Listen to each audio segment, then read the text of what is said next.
Mike, prazer estar aqui contigo de Prazer, novo. Rafa. Nosso terceiro episódio. Isso. E aí, hoje, o que a gente vai tratar hoje, Rafa? Pessoal, hoje a gente vai falar principalmente sobre documentação imobiliária para quem vai adquirir o primeiro imóvel, que é muito importante, né, Mike? Para o pessoal ter mais segurança, mais tranquilidade. Exatamente. Hoje a gente vai dar algumas dicas para adquirir o primeiro imóvel. Principalmente, a gente fala bastante sobre o mercado imobiliário de Capão da Canoa e da região, mas essas dicas servem para quem vai adquirir o primeiro imóvel em qualquer lugar do país. Não só o primeiro imóvel, né? Para quem vai adquirir o imóvel. Então, a gente vai falar sobre isso hoje. Exatamente. Aqui nesse vídeo, a gente quer falar sobre todos os pontos importantes na compra do primeiro imóvel, Isso. né? O passo a passo ali, como fazer um financiamento bancário, Também. Quais são as documentações necessárias para fazer esse investimento, né? De forma segura, né? De forma segura. Isso. E um ponto importante aqui, ó, sempre que você for fazer a aquisição do seu imóvel, comprar o imóvel com um corretor credenciado no Cresci. Exato. Isso é muito importante. Porque ele vai ter ali todo o suporte, ele vai te trazer toda a segurança, mas a gente vai abordar isso no decorrer do vídeo. Exatamente. Vamos lá? Vamos lá. Bora. Então, começamos mais um. Então, Rafa, como que a gente pode começar ali, né? A pessoa que está procurando ali o primeiro imóvel, o que ela precisa se preocupar primeiro? Eu acho que o primeiro ponto, o ponto de partida é... Ok, a pessoa está procurando imóveis, geralmente está ali em algum site, já encontrou de repente alguma imobiliária, já está com o corretor. Eu não vou tratar tanto da parte da intermediação. Eu acho que este não é o ponto para o vídeo de hoje. Eu acho que o ponto é a gente falar mais sobre fins de documentação, tudo que vai dar segurança. Então, o primeiro ponto é matrícula. Matrícula do imóvel tem que ser uma coisa que as pessoas têm que levar em consideração. O que é a matrícula do imóvel? De forma bem simplista, a gente pode identificar como se fosse uma certidão de nascimento do imóvel. Eu tenho minha certidão de nascimento, também tem a tua, e os imóveis também têm.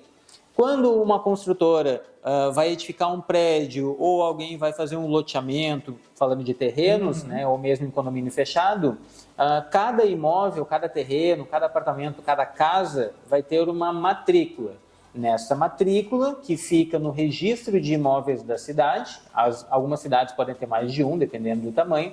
Nessa matrícula, esse é o documento onde vai constar quem é o proprietário atual, quem foram os proprietários. Vai ter uma lista ali com os nomes, todo o histórico do imóvel, mas principalmente, para dar segurança, tem que constar quadra, lote, às vezes sublote, dependendo da matrícula vai ter setor, tem algumas matrículas, as mais atualizadas, as mais modernas, elas constam também o endereço do imóvel. Por que eu digo as mais modernas? Porque o endereço, ele depende ali do nome da rua, do logradouro, mas isso é uma coisa que pode ser modificada ao longo do tempo. Como assim pode ser modificada? A Câmara de Vereadores da sua cidade, ela pode ir lá e mudar o nome da rua. Então isso é uma coisa mais complicada. Mas quadra e lote é muito raro ser modificado. Então ali na matrícula vai constar os dados, quadra, lote, sublote e as confrontações. O que é isso? As confrontações vão identificar. Por exemplo, aqui nessa mesa que nós estamos, nós sabemos onde que está o leste, o norte, o oeste, o sul. E aí na matrícula vai constar a medida do teu imóvel. Se é um terreno, vai te falar quanto que ele tem de frente, quanto que ele tem de profundidade, qual é a metragem quadrada do imóvel. Se é um apartamento, geralmente vai constar que a sala tem tantos metros quadrados, o quarto, e por aí vai. Realmente, né? A certidão do imóvel, né? Tem todas as informações. É um documento extremamente importante, é o documento que comprova a propriedade do imóvel. E muitas pessoas não conhecem e outras pessoas pensam que só ter a escritura do imóvel resolve. Não é o que resolve. A escritura, eu costumo falar com meus clientes de uma maneira mais tranquila de entenderem, que é um documento de transição. A escritura, por exemplo, se tu comprou um imóvel de mim, eu vou fazer a transferência da escritura para ti. Um documento de transferência, de transição.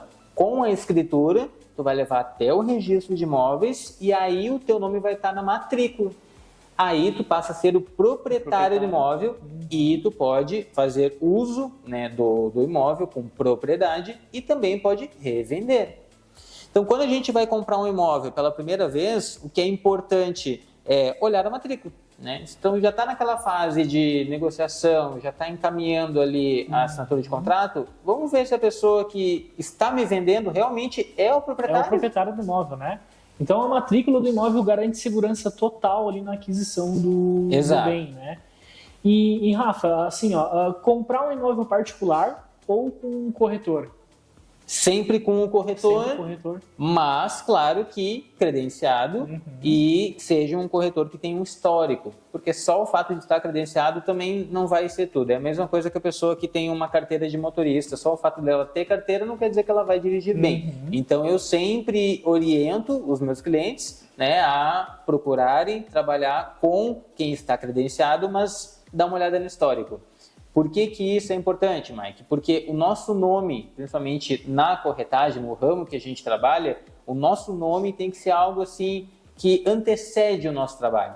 Então eu trabalho muito nessa questão do atendimento para que o meu nome tenha uma antecedência ao meu próprio trabalho. A pessoa que vem conversar comigo, ela pode pesquisar sobre o meu histórico e ela vai ter tranquilidade. E é por isso que eu digo, né? E quando a pessoa precisa pesquisar a respeito do corretor de imóveis, pode fazer isso no próprio site do Conselho Regional dos Corretores de Imóveis.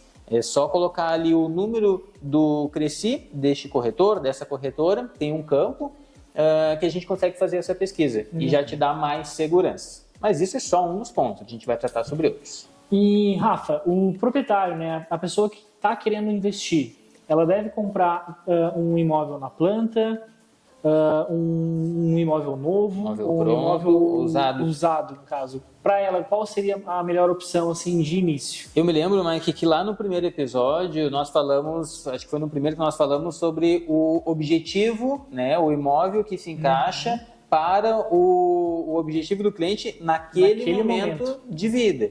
E isso vai depender. Qual vai ser o uso desse imóvel?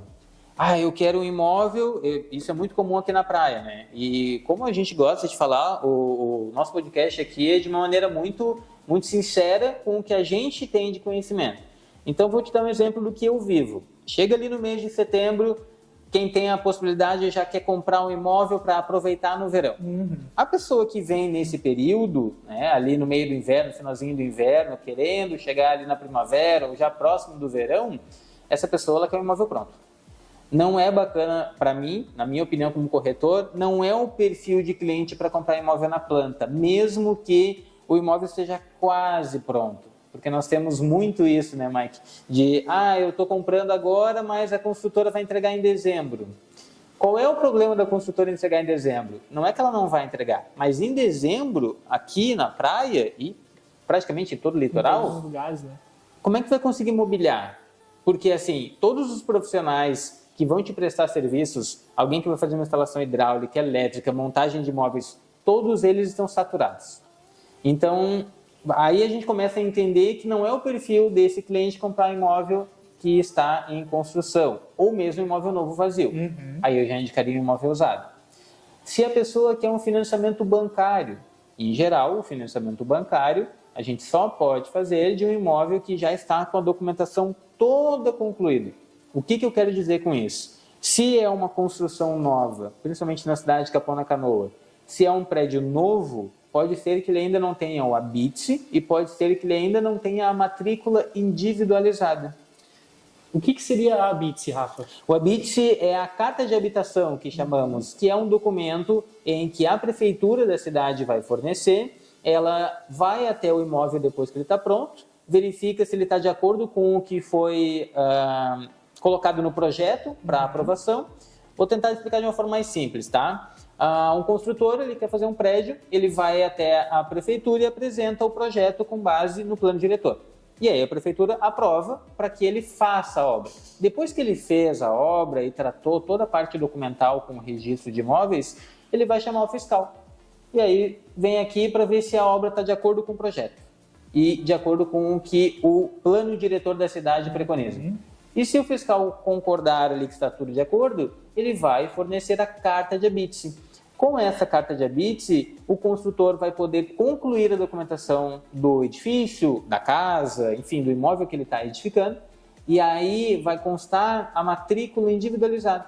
Ou seja, volta lá no início do nosso assunto. A documentação vai estar completa e para um financiamento bancário tem que estar assim. Então, é possível comprar um imóvel novo sem a carta de habite. É possível. mas não por financiamento bancário. Então, se você está procurando, eu quero comprar um imóvel por financiamento bancário, já tem que verificar se está com a documentação completa.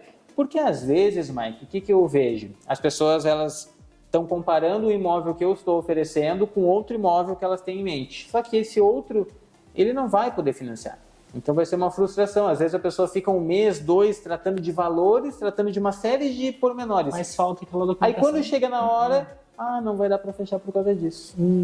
Aí também a gente cai na parte de que o profissional, o corretor que está atendendo essa pessoa, tem que entender qual é o objetivo, qual é a forma de pagamento. Entender qual é o perfil daquele cliente naquele momento, né? Exato. E Rafa, além da matrícula, tem mais algum documento assim que o comprador ele precisa conferir antes? Sim.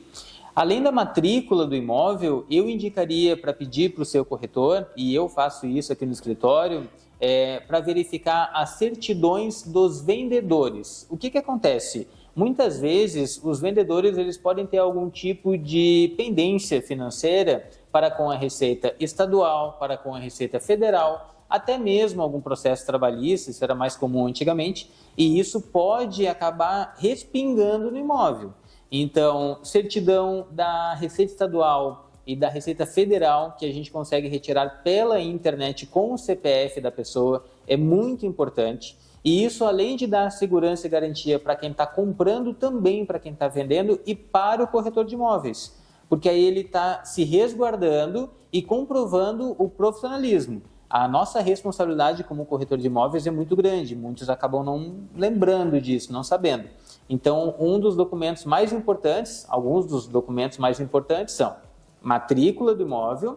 Claro, aí a gente vai para a parte de certidões negativas de IPTU, constando que não tem nenhuma dívida para com o município, certidão negativa de condomínio e as certidões negativas de débito junto à Receita Estadual, Receita Federal e junto à Justiça do Trabalho. Para mim, acho que são alguns dos documentos mais importantes. E quem está planejando em fazer um financiamento bancário, Rafa, o que ela precisa fazer, né? Quais são os meios que ela precisa procurar para conseguir isso? Tá. Primeira coisa que eu faço, tá? Quando eu tenho um cliente de financiamento bancário, eu tenho um correspondente bancário de confiança que trabalha especificamente com a Caixa Econômica Federal e tem alguns correspondentes que trabalham com outros bancos. Eu uso sempre o referencial de trabalho da Caixa porque cada banco tem um sistema, mas a base é a mesma. Tanto é que quando tem um cliente para fazer um financiamento, eu faço a simulação pelo site da Caixa, porque a partir dali a gente tem uma base. Em relação à documentação, é muito simples. Comprovante de renda, comprovante de residência. Nós vamos precisar de um documento, né? Uma CNH, um CPF, um RG atualizados. E aí, com base nisso, a gente tem o início. Depois, o banco pode pedir documentos complementares. Então, em relação ao comprovante de renda, a pessoa precisa ter, eu como autônomo, tenho que apresentar, por exemplo, a minha declaração de imposto de renda. Se a pessoa tem uma empresa, então ela vai ter outros documentos comprobatórios. Se ela é funcionária pública, ela vai ter um tipo de documento. Se tem carteira assinada, é outro. Mas tem que comprovar a renda. Em relação à residência, isso é importante também. O banco tem que fazer um cadastro da pessoa. Mas basicamente isso. Renda, residência, documento de identificação. A partir dali a gente começa a tramitação do financiamento bancário. Bacana, muito bacana. Bem esclarecedor e bem objetivo, né? Muito, não tem enrolação. E, Rafa, na hora da visita do imóvel ali, quais são os pontos importantes que precisam ser analisados? Muito, muito boa pergunta. Sabe por quê? Porque o que acontece? Tem muita gente que gosta de visitar imóvel só em dia que tá um sol, tá lindo, tá maravilhoso. Exatamente. Só que o que acontece? Um dia de sol não tem goteira. A não ser que tenha uma infiltração, mas assim, em dia de sol não tem goteira no imóvel. Eu sempre brinco com os clientes. Se possível, visite o imóvel em dia de chuva. Como eu sempre falo, o imóvel, se ele é bom, ele é bom. Se ele é ruim, ele é ruim. Ele vai se entregar. Então, o que às vezes alguns vendedores fazem? Eles vão lá e vão deixar o imóvel maquiado. E no dia de chuva, tu vai ver se a rua é boa, se o telhado não está com algum problema, como é que é a questão de ventilação num dia com chuva, num dia úmido. Claro que o interessante é visitar também em dia de sol. Por quê? porque aí tu vai ter uma identificação de onde que esse imóvel está localizado. Será que pega sol na sala, no quarto, na área de serviço, na cozinha? Então são pontos importantes. Além disso, entrou no imóvel, dá uma olhadinha no estrutural dele, como é que estão essas paredes? Barulho do piso também é importante. Eu, como corretor, e muitos colegas corretores que já têm o ouvido um pouco mais acostumado, a gente entra no imóvel e eu já consigo ouvir se aquele piso está soltando ou não.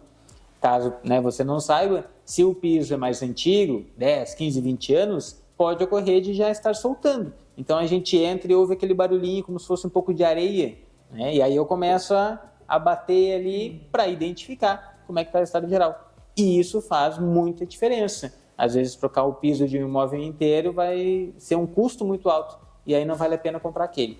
Então, dê uma olhada como é que está o estado geral da pintura, estado geral do teto, do telhado, do piso e, se possível, teste ali a parte hidráulica e elétrica. Claro que não dá para fazer uma vistoria gigantesca em cada imóvel, mas entrou no imóvel e procura focar isso naqueles pontos que vocês gostaram. Então, por exemplo, o que eu quero dizer com isso? Eu separei ali 10 imóveis. Eu visitei 10 imóveis e eu gostei de 3. Então, eu vou focar a minha atenção aos detalhes nesses 3. E aí, desses 3, eu vou identificar aquele que está em melhores condições para fazer minha proposta. E eu acho que na hora que o cliente ali, ele gostar do imóvel, pronto, é esse que eu quero comprar, eu acho que ele deveria fazer essas visitas, né? Tanto em dia de chuva, à noite também, quando é uma casa em condomínio. Exato. Quando é uma casa em condomínio ali, muitas casas aqui na região aqui de Capão e Xangri-Lá, né? Tem aqueles LEDs à noite, e aí é uma coisa... Cara, se tu chega com um cliente na parte da noite ali, com aquelas casas em LED, é muito difícil o cliente não querer comprar o imóvel. Exato. Porque é uma ele casa, se vende. É um imóvel que ele se vende por completo, né? Ele, pelos LEDs ali, pela iluminação. Interessante que tu citou casa de condomínio, mas a gente está observando agora uma tendência dos prédios também, Dos né? prédios, exatamente. Nós temos lindos edifícios aqui em Capão da Canoa, que agora é uma profusão de LED e a gente passa de noite assim, ó, e fica maravilhoso, muito né? lindo, né? Fica muito lindo também. E Rafa, sobre a questão do IPTU e condomínio também é importante, né? A pessoa que está ali querendo buscar ali o primeiro imóvel, é muito importante que ela veja também essa questão direto com o corretor, né? Isso. Como é que está a questão do IPTU, como é que está a questão do condomínio, né? Para não comprar ali um imóvel com dívidas, né? Exato. Certidão negativa do IPTU, que é um documento que a prefeitura vai fornecer, informando ali como é que está o histórico do imóvel, né? Geralmente eles fornecem um extrato e também a certidão negativa. Se tiver uma dívida, vai sair uma certidão positiva, constando que tem uma dívida de IPTU. E se a dívida é antiga, tenha cuidado. Por quê? Porque tem pessoas que ao negociar, dependendo do valor do imóvel, vale a pena comprar o imóvel que tem uma pequena dívida ali. Está tão interessante que vale a pena. Mas aí é que tem um porém muito importante. Se a dívida é antiga, ela pode já estar em execução judicial. As prefeituras antigamente não cobravam dessa forma e as dívidas elas prescreviam, caducavam, como as pessoas gostavam de chamar. Hoje em dia isso não acontece. Então tem pessoas que vão comprar um imóvel, o valor está tão vantajoso que mesmo que ele tenha uma dívida de IPTU, a pessoa assume essa dívida, mas ela não sabe que tem mais um residual junto ao foro da cidade. Então são detalhes que o corretor tem que se atentar. E muitas vezes passam despercebido para quem está querendo comprar, né? Exato. Então, devido a isso, é importante que você procure um corretor de imóveis credenciado ali, ou Cresci, para que ele te dê ali todo o suporte necessário. Isso. E Rafa, eu acho que nesse vídeo aqui a gente conseguiu ali sanar todas as dúvidas, né? Todas as principais dúvidas. Eu daria uma última dica. Selecione, faça sua pesquisa naturalmente. Hoje em dia, o primeiro meio que a maioria das pessoas vai pesquisar é através da internet, do Google, algum site específico. Não fique pulverizando a sua busca. Eu vou pesquisar com todos os corretores, todos os imóveis. Na minha opinião profissional, você acaba perdendo tempo e perdendo credibilidade junto ao seu cliente. É natural que todo mundo queira ver todas as opções, mas são milhares de ofertas, então você acaba perdendo tempo e boas oportunidades e algum corretor pode acabar não querendo nem trabalhar com você. Então a minha dica é, selecione 3, no máximo 4 profissionais, que vão lhe dar suporte.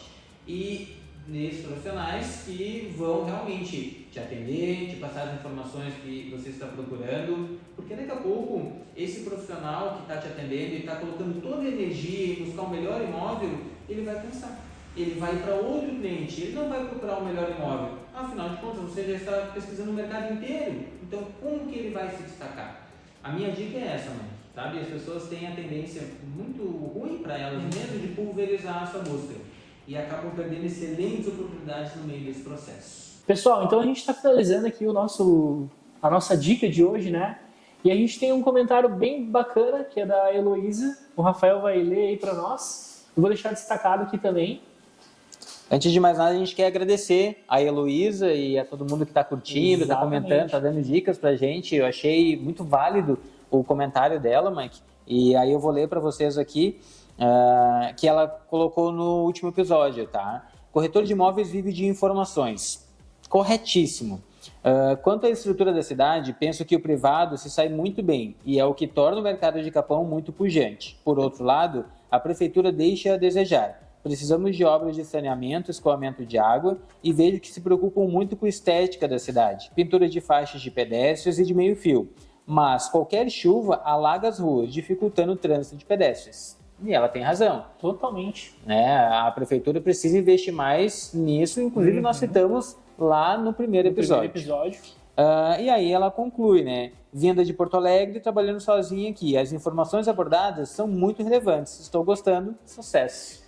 O que tu acha, Rafa, da gente convidar a Elo uma hora dessa para participar aí do nosso podcast? Eu acho que vai ser muito interessante e bacana, porque é uma outra visão, né? Uma outra visão. Que é o que nós queremos trazer aqui. A gente está trazendo as nossas visões, as nossas opiniões, mas a gente quer trazer mais pessoas para que venham compartilhar com a gente o que elas conhecem. Exatamente. E eu já vi alguns vídeos da Elo e eu vi que ela consegue apontar ali os detalhes de forma bem bacana, né? E eu acho que isso vai ser válido também para nós aqui do litoral. Sim. Até então, a Elo, né, ela trabalha no mercado de Porto Alegre. Então, ela vai conseguir trazer a visão dela. É uma outra percepção que ela tem. E é uma ideia que a gente tem, né? Até já divulgando para o pessoal que nós vamos trazer outras pessoas, expoentes de outras áreas que tenham alguma ligação com o meio imobiliário, que é o que a gente trata aqui. Mas ao longo do tempo a gente vai organizar isso sim. Mike, eu acho que por hoje a gente conclui então todo o material que a gente queria para esse episódio e da minha parte eu quero agradecer novamente todo o teu empenho, porque, cara, as edições, o trabalho que você tem feito está ficando muito bacana. Legal. Então, para quem está com a gente até agora, curta, comenta, compartilha e deixa essa dica, né, para a gente trazer para os próximos episódios. Cara, eu fico também muito agradecido, né, por participar aí do podcast contigo, porque eu aprendo muito com o Rafa, né? O Rafa é um excelente profissional, a forma como ele se comunica e eu presto atenção em cada detalhe, cara. A gente aprende um com o outro aqui. Exatamente. E Elo, você está convidada, hein? É verdade. Vamos ter que organizar aí para o próximo episódio, então. Show de bola. Então é isso aí, pessoal. Muito obrigado aí por nos acompanhar até aqui. Próximo episódio, o que a gente vai falar, Rafa? Vamos falar sobre dicas para os corretores iniciantes. Acho que é muito importante, a gente tem coisas bem bacanas para trazer, coisas que eu queria ter ouvido de outros corretores que teriam me facilitado muito. Olha só que legal, gente. A gente está preparando um conteúdo bem bacana para vocês aí. Acompanhem. Então. Até a próxima. Até mais. Tamo junto, Rafa. Tamo junto. Valeu. Valeu. Muito bom.